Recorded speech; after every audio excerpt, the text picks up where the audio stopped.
Well, I just wanted to talk to you about career services. Our career services person, unfortunately, has left the university, so I gave the career services presentation to the ground students and just thought I would do the same thing for you. I've heard the presentation plenty of times to know what to do. So, Billy Stroofer is no longer with us. I should have changed that, but I just want you to know that as online students, that as students of USF, that you have um, a lifetime of career services for you now. Your tuition basically says that we will help you with your career. And we have a career services department. They're working on hiring a full-time person. There's a part-time person there now. But if you need help, you just email career@usiufalls.edu or call the main number. And things that they can help you out with right here on the next screen, there it is. Um, Basically, what do you want to do with your degree? So first of all, you're thinking about, I've got this MBA I'm working on.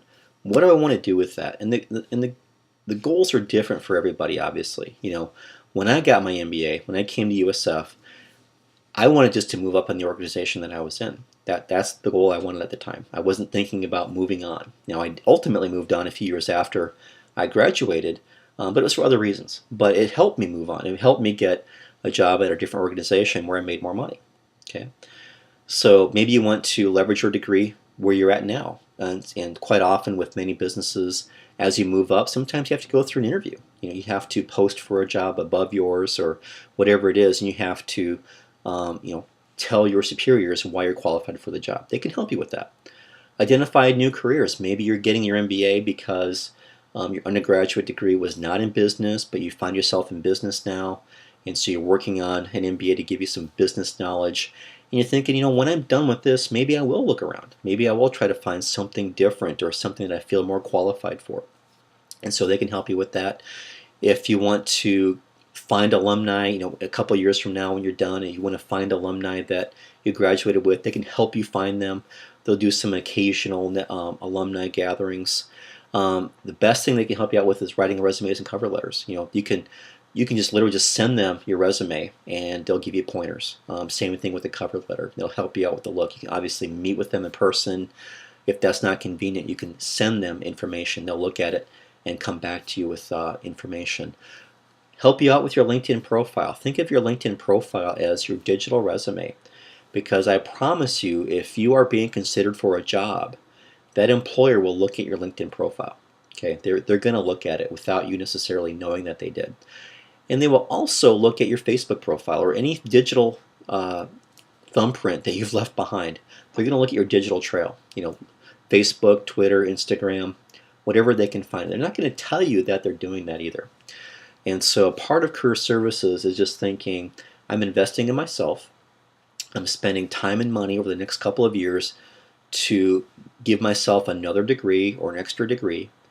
And what am I going to do with that? So as I work on investing in myself, I have to make sure I am also thinking my career and thinking long term and thinking my resume should be good and in shape. My LinkedIn profile should look good. My Facebook profile should be nothing offensive. If there's a lot of pictures of you drinking and partying, that does not bode well for you. You want maybe more pictures of your family, trips, vacations, things that are fun. That's kind of what we expect at Facebook. I have a lot of cousins. They're spread out across our country. We try to have a family reunion about every 2 years, but not all of them can ever make it.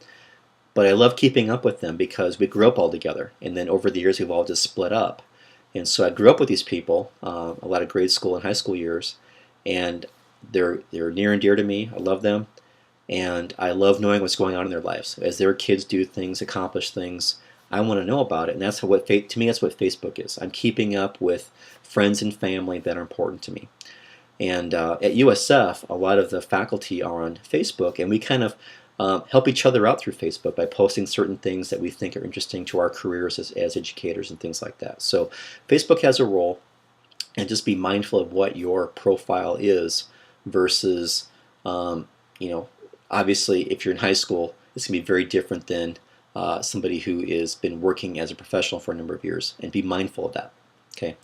But then they can help you out with your LinkedIn profile. practice interviews. If you're kind of nervous about a job interview and you just want some pointers, they will help you with that. Or negotiation of salaries. I get that question a lot. People that I've helped find a job or I've been a reference for them, they come back to me and go, they're offering me X, but I want more. What do I do? And I try to give them some advice, but I would always, if you have that position where you're negotiating a salary and you don't know what to do, ask them. They'll help you out. Okay. So just a checklist for a working professional. I want you to think about that right now because you're taking that step to be a new person, to invest in yourself, to get this degree, to fine-tune your management, your business school skills, and get better. And so I want you to think about what that means to you. So between now and the day you graduate, I want you to think about how do I make my profile look good on LinkedIn, on my resume. And so there's lots of ways to do that. Join a professional association and go to conferences. I just was at the project management conference that they had in Sioux Falls recently. USF buys a table and goes every year. I network with people. I see people.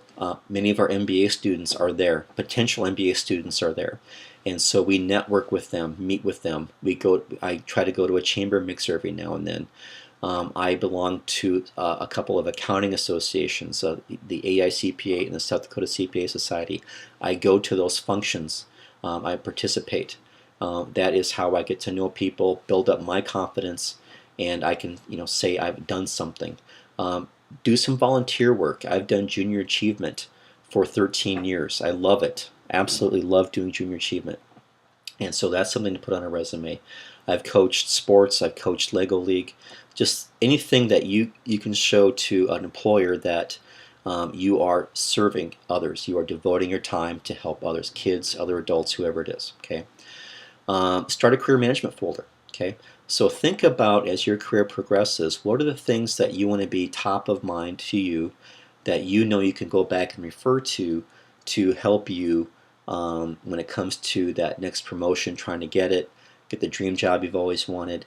So keep track of appraisals you've received, reports you've received, if you received some kind of an award, if you've helped develop a big project or a product or written a blog or anything that you think has contributed to your career, keep track of that. Maybe be able to reference that or show that to an employer or put some information on your LinkedIn profile.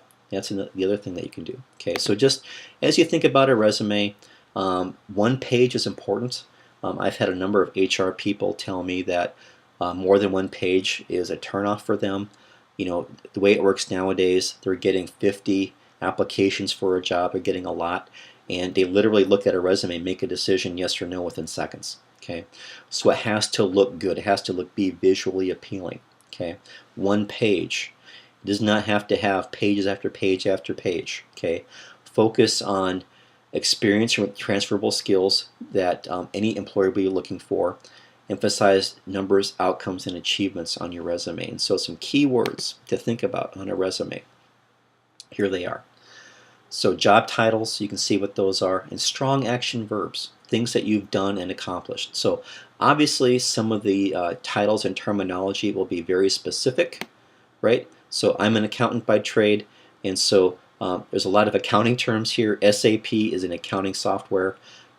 If you're applying for an HR position, that might not necessarily relate, and you may not have that experience. That's fine. It's probably not needed. But in accounting, if I said I've done financial projections, I've worked on general ledgers, trial balances, financial statements, that's the things that somebody that would hire me to do those things is looking for. I've experience doing those. So think about what your job is, your industry is, and think about the terminology and titles that would relate to that. And of course, action verbs that convey that. So just so you know then, you can definitely, if you want help, it's not Billy anymore. We'll get a new person eventually, but just basically it's okay to call the number, ask for help. You're an MBA student, or email career@usiouxfalls.edu, and they will help you. They want to help you. That's why they're there. Okay, it makes their day when they can help a student. Doesn't matter if they're undergraduate, DCP, graduate, they want to help you equally. Okay, so hopefully that helped you out and explained career services to you.